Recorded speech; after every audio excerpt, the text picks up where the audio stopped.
Welcome to the next instalment of my series on how to write your novel using that most unlikely of writing implements, a round Oxford bus ticket.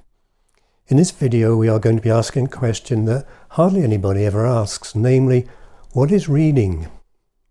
Knowing the answer to this will help us enormously in writing a novel that the reader can't put down. We will be taking bus number 15 to Folly Bridge in search of the ghost of this little girl, Alice Pleasance Liddell. So what then is reading?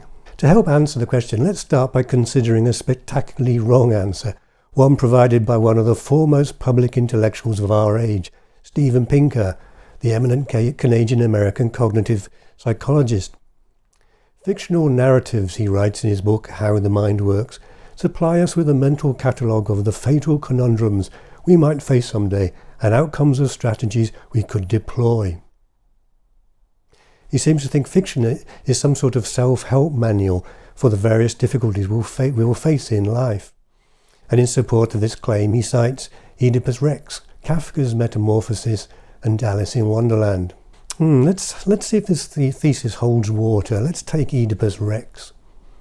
Now imagine you kill a man in a quarrel at a crossroads and inadvertently marry his widow and sire two daughters by her.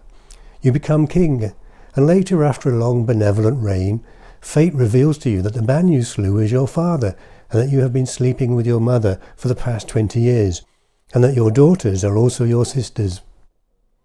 That's quite a pickle you've got yourself into, isn't it? So what do? You reach for the manual and see what Oedipus did. Well, he ran from the stage, found his mother Jocasta hanging from a tree, and used a brooch to gouge out his own eyes. Not much of a solution, is it? Or take Metamorphosis, Kafka's fable about Gregor Samsa, a man who woke up one morning having turned overnight into a cockroach. Is that something that might happen to you? What does Gregor Samsa do? Well, not much really, except suffer and slowly decompose. But you don't need a guidebook to teach you that. It's the human condition.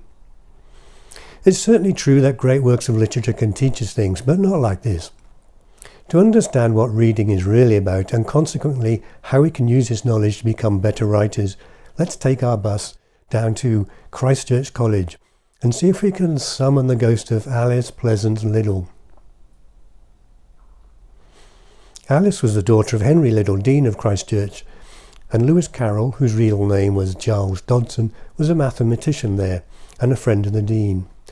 And so the story goes, on an afternoon in July in 1862, Lewis Carroll hired a boat at Folly Bridge and took Alice and her two sisters for an afternoon's boating on the Thames, during which he told them invented stories about a little girl and her adventures in Wonderland. Now Alice, as we know, passed through the looking glass into Wonderland, and this strikes me as a pretty good metaphor for what happens when we read. Our gaze comes to rest on the page and we somehow pass through into an altered state, an enchanted realm. Reading is a form of self-enchantment. We enter a dream, called by many the fictive dream. And in this dream we get to enjoy a different life for a while, either by perching on the shoulder of a character or actually becoming the character. To understand why we might like this, let's consider the life we leave behind when we enter Wonderland. Now, ordinary life is pretty chaotic. It's usually pretty dull with occasional terrifying interludes. It's filled with pain and suffering, and there seems to be little justice in it. And I don't know about your life, but mine is pretty meaningless. Worst of all, you only get one. When you die, that's it. There is no sequel. Now contrast that with the lives we enjoy in books. They are scripted by expert storytellers, so they have meaning. They are a lot more fun. There seems to be no limit to the things you can do or the places you can go. And when you die, when you reach the last page, you can go to the library and pick up another life. It's a bit like being reincarnated. People talk about virtual reality headsets, but in truth a book made of paper is the greatest VR machine ever invented. And most importantly, the storytellers have improved on ordinary life in another vital respect. To understand what, consider the ending of the movie Casablanca. Do you cry when you watch it? You knew how much I loved you. How much I still love you. Of course you do, everyone does. It's impossible not to. But here's the thing. You love it, don't you? The tears are sweeter than honey. We love to cry at movies. Somehow, in fiction, suffering becomes pleasurable. And getting your heart broken, which in real life is agony, is awesome. I mean, think about Juliette Capulet, a teenage girl torn apart by a tragic love affair. She stabs herself to death over the body of her lover. What could be more horrible than a 14-year-old girl committing suicide? And yet in fiction, what is more wonderful? We queue up round the block for tickets to watch Romeo and Juliet get annihilated by fate. The effect is similar to being on a roller coaster. You scream because your ancient limbic system tells you you are plunging to your death. At the same time, your more advanced prefrontal cortex tells you it's just a ride. So plunging to your death is great fun.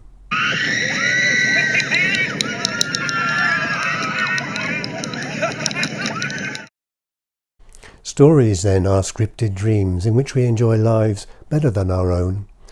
And at the heart of the entertainment is emotion, lashings of it. Reading fiction, we enjoy every conceivable emotional thrill. We can enjoy the pangs of unrequited love, experience terror and fear and wonder, and even death has lost its finality.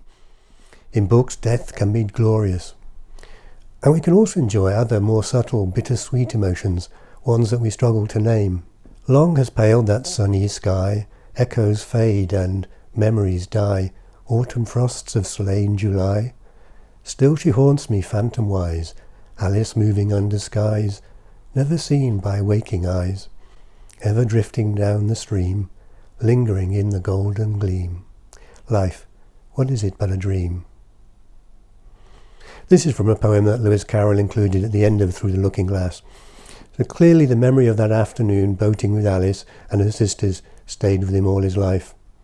A rare occasion perhaps where the story of the story, which is to say the story of how the story came about, is beautiful too. So now we understand this, now we know exactly the nature of the pleasure that readers seek. Our next task is to work out how to do it. How do we evoke a dream in the reader's mind using those humble black squiggles we call words? It may surprise you to learn that of all hundreds of thousands of words in the English language, only a specific subset are capable of invoking dreams. In the next video I will be revealing what they are by looking at the greatest writing textbook ever, and also almost certainly one you've never heard of. We will be taking the bus to St. Giles and taking a peep at Exeter College, where in the summer of 2009 I taught a summer school on this very subject. And I will reveal the darkest secret in my cupboard of dark secrets, the gaffe I'd committed that was so heinous I was never invited back. See you then.